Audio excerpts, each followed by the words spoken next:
When we're talking about real estate, I like to think about it like a board game. You know, when you're reading through the rules of a board game and you've got turn order, that's how I like to think about real estate. There's things that you do in an order every single time that makes the whole affair just so much easier and less stressful.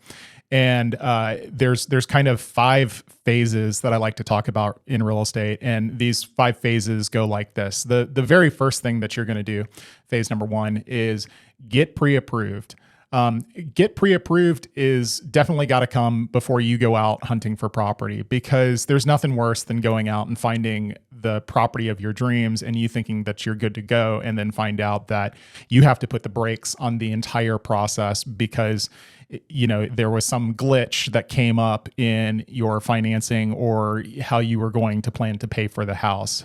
Much more important to make sure that all of the money is straight before you go into buying a house. And for those of you that don't have like huge amounts of money in your bank account ready to go, I want you to know that there are solutions that are out there for you. There's a myriad of different ways to successfully become a homeowner, and I'm versed in most of them.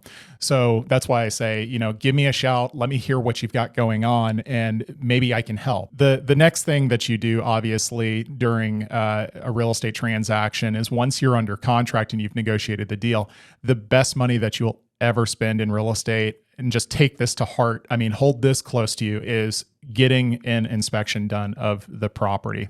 Having a good inspector perform an inspection on a property is not only going to save you a lot of headache in the future and prevent you from purchasing a property that you don't want to purchase, but it's a negotiating tool. That report that the inspector creates can be leveraged in a due diligence period to help pay for closing costs, help drive down the purchase price of the property.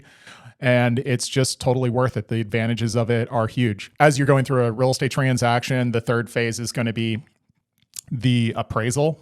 Having an appraisal done on a property is important for some and not important for others. If you're a cash buyer, probably less important for you because you've already decided that you like the property and you've agreed to the purchase price, unless you haven't, and then you ask to have an appraisal done on a property. But if you are getting financing, the bank is going to want you to have an appraisal done because they don't want to give you more money than what the house is worth.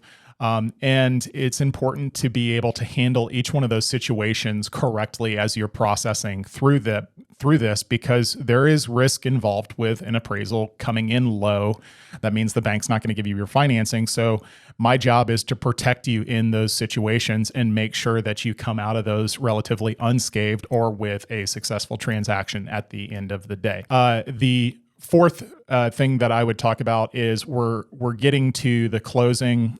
Just before closing, you're going to get a full disclosure of what all the numbers are for how much money you need to bring to closing more precisely than the estimates that you've received before you've gone into the transaction. And you get to see what your finalized situation is going to be. And then the fifth phase is that you go to closing, and at closing, you bring your down payment. If there's any closing costs, you bring that as well.